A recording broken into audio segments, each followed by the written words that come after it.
Election అప్డేట్స్ను అందరికంటే ముందుగానే తెలుసుకోవాలంటే ఈరోజే ఆర్టీవీ లైవ్ యాప్ని మీ మొబైల్లో డౌన్లోడ్ చేసుకోండి.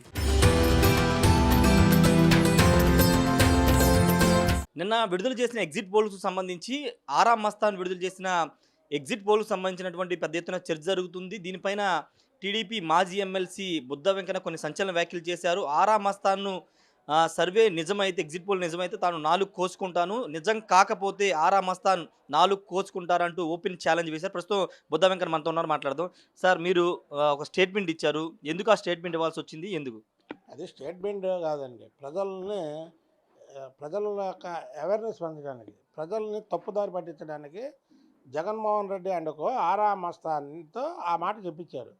నేషనల్ మీడియాలో ఇక్కడ ఉన్నటువంటి నిజాయితీ గల మీడియాలు అన్నీ కూడా కూటమి వస్తుందంటే దానికి భిన్నంగా చెప్పించడం వెనకాతల 2 కోణాలు ఉన్నాయి. ఒకటి, వాళ్ళ మీద వాళ్ళే తెలుగుదేశం వైపు పొందాలేసుకొని వాళ్ళకు వైసీపీ వస్తుందంటే వ్యతిరేకం వేసుకొని వాళ్ళు ఎన్నికల్లో ఖర్చు పెట్టిన డబ్బుని వెనక్కి లాక్కోవడానికి ఒకటి. రెండోది, రేపు జరగబోయే ఏదైతే కౌంటింగ్ ఏజెంట్లు ఉన్నారో ఆ కౌంటింగ్ ఏజెంట్ల ఆత్మస్థైర్యాన్ని దెబ్బకొట్టి ఆ లోపల ఉన్నటువంటి అధికారులని, జిల్లా కలెక్టర్లని మళ్ళీ మా ప్రభుత్వం వస్తుంది, మేము చెప్పినట్టు ఏంటంటే ఒకవేళ అటు ఇటుగా ఉంటే మాకు సపోర్ట్ చేయండి అనే ఒక సంకేతం చెప్పడం కోసమే నిన్న ఆరా మస్తాన్తో చెప్పించారు. అలాగా నేను చెప్పేది ఆరా మస్తాన్ చెప్పలా, ఆరా మస్తాన్తో చెప్పించారు. కాబట్టి ఇది ప్రజలకి తెలియాల్సినటువంటి బాధ్యత ఉంది. కాబట్టి ప్రజలకి, అలాగే కూటమి కార్యకర్తలకి, రేపు కూటమి పోలింగ్ ఏజెంట్ల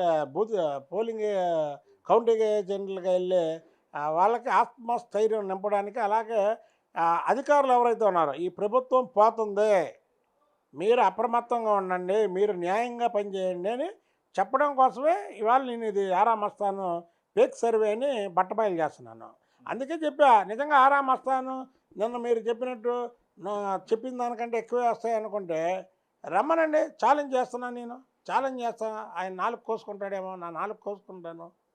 లేదా ఆయనతో చెప్పించినటువంటి జగన్మోహన్ రెడ్డి నేను ఇక జీవితంలో అసెంబ్లీలో అడుగు పెట్టనని చెప్పమనండి. 2 రోజులే ఉంది, దీనికి తేలిపోయిందిగా, 2 రోజుల్లో తేలిపోయింది కదా. కాబట్టి ఇది ఫేక్ సర్వే. ఈ ఫేక్ సర్వే మాటల్లో మాయ దీంట్లో ప్రజల్ని పడకుండా అప్రమత్తం చేయడానికే ఈరోజు నేను చెప్పింది. అంటే ఎన్నికల సంఘం చాలా జాగ్రత్తలు తీసుకుంటుంది, ఎక్కడా కూడా ఎవరిని రానివ్వకుండా పోలీసు భద్రతగా నిర్ణయిస్తుంది. ఇప్పుడు వైసీపీ ఆరా మస్తాన్ ద్వారా చెప్పించడం ద్వారా కౌంటింగ్లో ఏమైనా ఇబ్బందులు గురి చేసే ప్రయత్నాలు ఏమైనా చేయాలి? అది ఉంది. కాబట్టికే నేను అప్రమత్తం చేయాలి, ఆత్మస్థైర్యాన్ని నింపాలి. మా కార్యకర్తలకి, కూటమి కార్యకర్తలకి ఇది ఫేకు అనేది బట్టబయలు చేయాలి. మామూలుగా ఏంటంటే ఎగ్జిట్ పోల్స్ మీద ఎవరిష్టం వచ్చింది వాళ్ళు ఇచ్చుకుంటారులని ఎవరు మాట్లాడరు. కాబట్టి నేను మాట్లాడింది ఎందుకు మాట్లాడాను ఈరోజు అంటే, మా ఏజెంట్లకి ఆత్మస్థైర్యాన్ని కాపాడడానికి, అలాగే అధికారులు ధైర్యంగా ఉండడానికి. ఈ ప్రభుత్వం రాదు, వైసీపీ ప్రభుత్వం అనేది రాదు. ఒకవేళ నిజంగా ఇదంతా చెప్పించింది జగన్మోహన్ రెడ్డి అనుకో, కాబట్టికి వాళ్ళన్న జగన్ పని ఇతను నేను ఫేక్ సర్వే చెప్పాను కాబట్టి ఆయన రాకపోవచ్చు, చెప్పించిన వాళ్ళన్నా రావాలిగా. అతన్ని ఎందుకు ఆరా మస్తాన్ని బలిపశువు చేయడం? ఆరా మస్తాన్ నోట్లోంచి వచ్చిన పలుకులు కావవి, ఆ పలుకులు వాళ్ళు చెప్పించినటువంటి పలుకులు. కాబట్టి నేను ఇది బట్టబయలు చేయడానికే నేను చెబుతున్నాను. ముందు ఇంకో కామెంట్ కూడా చేశారు, చంద్రబాబు అసెంబ్లీలో ముఖ్యమంత్రిగా అడుగు పెడతా అని చెప్పారు. జగన్ కూడా మీరు ఛాలెంజ్ చేశారు, ఏంటి సార్? అదే చంద్రబాబు ఇప్పుడు ఆరా మస్తాన్తో ఇది వైసీపీ వస్తుందని చెప్పించాడు కాబట్టి ఛాలెంజ్ ఇస్తున్నామనండి. ఇంకా ఇవాళ రేపు టైం ఉంది కదా, రేపు సాయంత్రం వరకు ఉంది. ఏమని చంద్రబాబు గారు ముఖ్యమంత్రిగానే అడుగు పెడతానన్నాడు. ఇతను కూడా నేను ఈ సర్వేలు కానీ దెబ్బతింటే నేను ప్రజలు నన్ను తిరస్కరించారు కాబట్టి, నేను ప్రజల దగ్గర దోచుకున్నానని నమ్మారు కాబట్టి, నన్ను ఓడించారు కాబట్టి నేను అసెంబ్లీలో అడుగు పెట్టనని ఆయన ఛాలెంజ్ చేయమనండి. ఎందుకంటే ఆయన 157 సీట్లు వస్తాయి, మీరు ఎవరో కంగారు పడద్దని చెప్పలేడు కాబట్టి ఒక ఛాలెంజ్ ఇస్తామనండి. ఒక ఛాలెంజ్ ఇస్తామనండి. ఆల్రెడీ చంద్రబాబు గారు ఛాలెంజ్ చేశారు. అక్కడ చంద్రబాబు గారు ఆల్రెడీ చెప్పేశారు కదా, ఏమని నేను ముఖ్యమంత్రిగానే అడుగు పెడతానని. నిజంగా ఇప్పుడు వీళ్ళు చెప్పించే సర్వేలు నిజమే అనుకో, ఆయన అడుగు పెట్టాడు కదా. నీకు నిజంగా దమ్ము ధైర్యం ఉంటే చెప్పండి, మీరు చెప్పండి. ఎందుకు ప్రజల జీవితాలతో ఆడుకుంటున్నారు మీరు? ఎందుకు మీరు ఫేక్గా మాట్లాడి ప్రజల జీవితాలతో ఆడుకుంటున్నారు? చంద్రబాబు గారు ఏమైనా చెప్పారు ఇప్పటి వరకు? చంద్రబాబు గారు నోట అంటే ఆయన వచ్చిందా? చంద్రబాబు గారు మాట చెప్పలేదు కదా. ఆ, ఎందుకు మీరు అలా చెప్పిస్తున్నారు? మీరు ఎందుకు చెప్తున్నారు 157 సీట్లు 151 సీటు పైన వస్తుందని జగన్మోహన్ రెడ్డి గారు చెప్పాడు కదా. కాబట్టి మేము ఛాలెంజ్ చేస్తున్నామంటున్నాను నేను దానికి. ఏదో ఒకటి ఉండాలి కదా. ఆ, ఏదో ఒకటి ఇప్పుడు మనం చెప్పింది నిజం కాకపోతే దానికి ఏదో ఒకటి ఉండాలి కదా. ఛాలెంజ్ ఇదేంటంటే డబ్బులతో కట్టుకునే పందాలు కాదు కదా. డబ్బులు అయితే తప్పు, డబ్బులు కాదు కదా. ఛాలెంజ్ చేస్తున్నామండి, అది నిజమైతే ఎవరి జీవితాలతో ఆడుకుంటారు మీరు? నేను చెప్పినట్టు ఇదంతా ఒక ఫేక్, ఒక మైండ్ గేమ్. ఒక పక్క ప్రజలను భయప్రాంతాలు చేయడానికి, ఇంకో పక్క ఆ పందాలని ప్రోత్సహించడానికి. కాబట్టి వచ్చేది కూటమి 130 సీట్లు గ్యారంటీగా వస్తున్నాయి. కొన్ని జిల్లాల్లో వైసీపీకి ఖాతా కూడా తెరవదు. సార్ ఇంకొకటి, మెజారిటీ ఎగ్జిట్ పోల్స్ అన్నీ మీ కూటమికి అనుకూలంగా ఇచ్చాయి. అంటే ప్రజలు కానీ ఓటర్లు కానీ ఏం చూసండి, ఏ ఫ్యాక్టర్స్ బాగా పనిచేసి ఉంటాయి? అభివృద్ధి గురించి ఆలోచించారు. ఓన్లీ జగన్మోహన్ రెడ్డికి వ్యతిరేకం, చంద్రబాబు నాయుడు గారు మళ్ళీ ఈ రాష్ట్రానికి ముఖ్యమంత్రి అవ్వాలనుకోవడం, అలాగే పవన్ కళ్యాణ్ గారు చంద్రబాబు నాయుడు గారికి మద్దతు పలకడం, ముఖ్యంగా ఈ 3 ఫ్యాక్టర్లు పనిచేస్తున్నాయి. ఏదంటే ఒకటి జగన్మోహన్ రెడ్డి మీద యాంటీ, రెండోది చంద్రబాబు నాయుడు గారు ముఖ్యమంత్రి అవ్వాలి, ఆ అనుభవం ఉన్నటువంటి వ్యక్తి అని. దానికి పవన్ కళ్యాణ్ గారు కూడా అంగీకరించడం, పవన్ కళ్యాణ్ గారు కూడా అవసరమైతే త్యాగం చేసి 24 సీట్లు తీసుకొని వాళ్ళ పార్టీలో వాళ్ళతో మాట్లాడి మళ్ళీ 24ని 21 చేసుకొని ఏదేమైనా సరే ఈ రాష్ట్రానికి జగన్మోహన్ రెడ్డిని పీడ వదిలేయాలి ఒకటి. రెండవది ఒక అనుభవమైన నాయకుడు చంద్రబాబు నాయుడు గారు, ఆ చంద్రబాబు నాయుడు గారిని రాష్ట్ర ముఖ్యమంత్రిగా పెట్టి ఈ రాష్ట్రాన్ని గాడిలో పెట్టించాలనే ఒక మంచి సంకల్పంతో పవన్ కళ్యాణ్ గారు ఈ 3 ఫ్యాక్టర్లు కూటమిని గెలిపిస్తున్నాయి.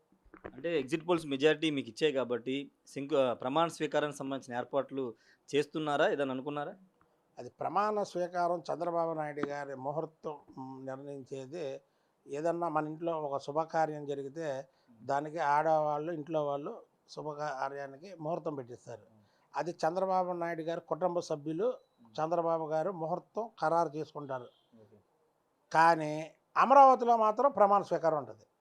అది ఎందుకంటే అమరావతి 5 ఏళ్ళుగా పోరాటం చేస్తున్నాం కాబట్టి దాని చరిత్ర, అమరావతి గురించి, అమరావతిని పాడు చేస్తే జగన్మోహన్ రెడ్డిని ప్రజలు ఎలా ఓడించారో తెలియడం కోసం అమరావతిలో మాత్రం ప్రమాణ స్వీకారం ఉంటుందని నేను మాత్రం అనుకుంటున్నాను. అంటే వైసీపీ వాళ్ళు ఒక పక్కన అక్కడ ఏర్పాట్లు చేసుకుంటున్నారు, వంటలు ఏం చేయాలి, అక్కడ ప్రత్యేకతలు ఏమంటే రకరకాలుగా వాళ్ళు మాట్లాడారు. అయ్యే అలా మీడియాలో చెప్పుడే కానీ మీరు ఇప్పుడు వైజాగ్లో ఉన్న హోటల్స్ ఏదైనా కానీ ఫోన్ చేయండి.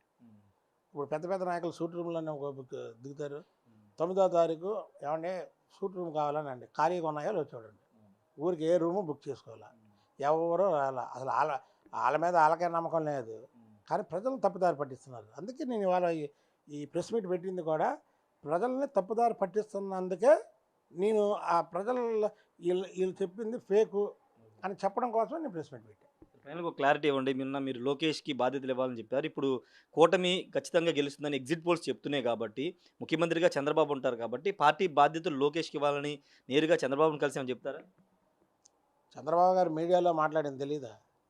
చంద్రబాబు చెప్తా, నాకేముంది, నేనేం నాకు అడగట్లేదు కదా, పార్టీ గురించి అడుగుతున్నాను కదా, దాని గురించి ఇదే లేదు. అలాగే అచ్చెన్నాయుడు గారికి కూడా మంచి పోర్ట్ఫోలియో, మంచి శాఖం అని, ఎందుకంటే మా బీసీ నాయకుడు కాబట్టి ఆయనకి మంచి పోర్ట్ఫోలియో, మంచి శాఖం అని కూడా చెప్తున్నాం కదా.